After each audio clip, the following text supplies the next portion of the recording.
The morning sun poured through the wide glass windows of the neighborhood supermarket, lighting up polished floors and half-filled shelves, when Marcus Hale first noticed her.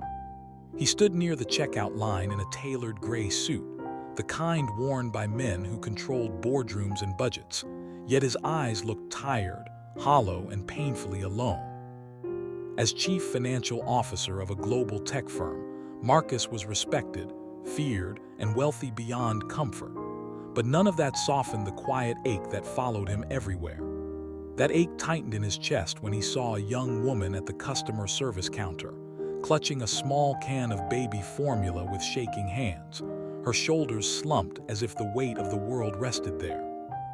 Before the story unfolds any further, take a moment, if you believe in kindness, second chances, and quiet miracles, to like this video, comment your thoughts, share it with someone who needs hope, and subscribe to the channel Life Spark Stories. Small actions can spark big change. The woman's name was Elena Brooks, though Marcus didn't know that yet. She wore a faded blue sweater, the sleeves stretched thin at the elbows, and her hair was tied back hastily, a few loose strands falling over tired eyes. She kept glancing down at her phone, then at the formula, then back at the clerk, her face burning with embarrassment. This was not her first return, and it showed. Marcus watched as she nodded repeatedly, clutching a crumpled receipt, her free hand resting unconsciously on the strap of an old diaper bag.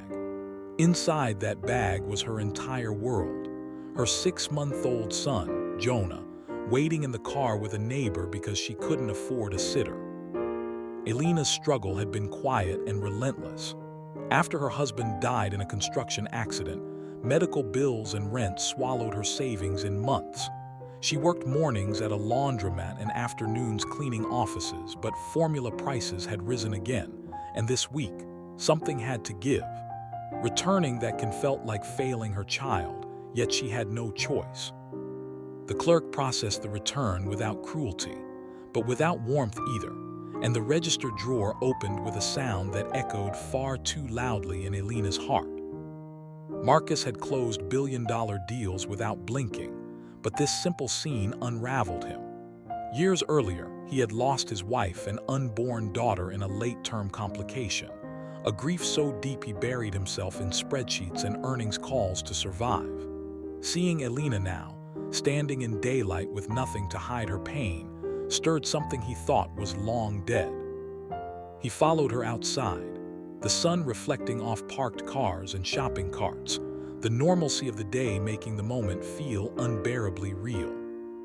In the parking lot, Elena paused beside an aging sedan, pressing her forehead to the door for just a second before straightening herself. Marcus didn't approach like a savior or a hero. He simply observed, then made a decision that felt more terrifying than any boardroom risk. Inside the store, he filled a cart with formula, diapers, baby food, groceries, and a soft yellow blanket that reminded him of something he once lost.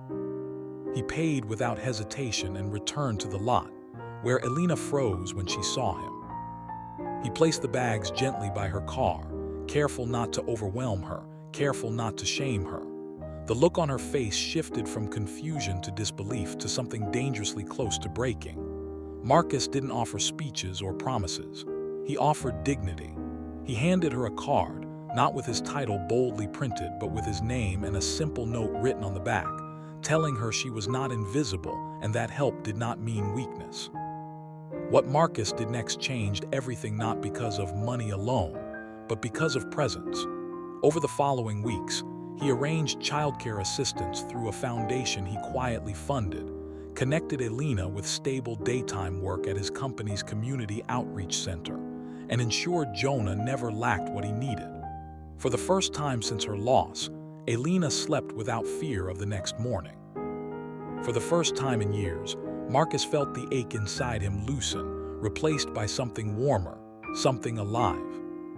If this story is touching something deep inside you, please pause here and engage with this video. Your likes, comments, and shares help stories like this reach hearts that desperately need them.